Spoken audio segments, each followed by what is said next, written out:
এবার হাসিনার শেষ স্মৃতি ঢাকার ধানমন্ডি ৩২ নম্বরের বাড়িতে হামলা ও ভাঙচুরের বিষয়টি কোনোভাবেই মেনে নিতে পারল না প্রতিবেশী দেশ ভারত।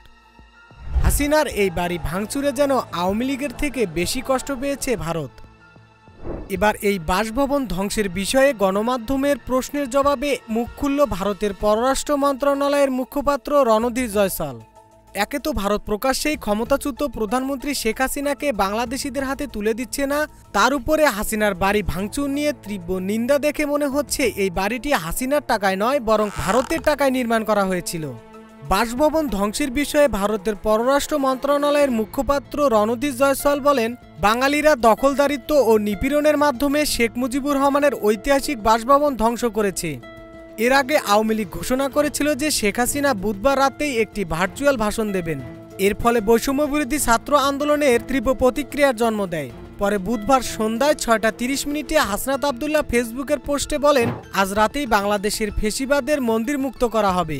এর আগে বিকেলে বিতর্কিত কন্টেন্ট নির্মাতা ইলিয়াস হোসেন এবং পিনাকি ভট্টাচার্য ফেসবুকে ধানমন্ডি ৩২ অভিমুখে বুলডোজার মার্চ ঘোষণা করেন।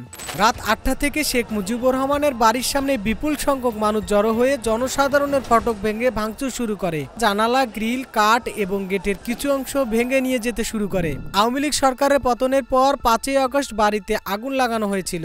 রাত 11:15টার দিকে যখন একটি ক্রেন ও খননকারী যন্ত্র ভবনটি ভাঙতে শুরু করে তখন প্রায় ৩,০০০ মানুষ ভবনটির চারপাশে জড়ো হয়েছিল। রাতারাতি অর্ধেকেরও বেশি ভবনটি ভেঙে ফেলা হয়। এই কর্মসূচি কেবল ৩২ নম্বর রোডের বাড়িতে সীমাবদ্ধ ছিল না। ঢাকার বাইরে হাসিনার আত্মীয় স্বজন ও আওয়ামী লীগের নেতাদের বাড়ি ভাঙচুর এবং খুলনা, যশোর, বরিশাল, কুষ্টিয়া, সিলেটে বিভিন্ন জায়গায় ভাস্কর ভাঙচুর করা হয়েছে। ডেস্ক রিপোর্ট, এই সময় টিভি, ঢাকা।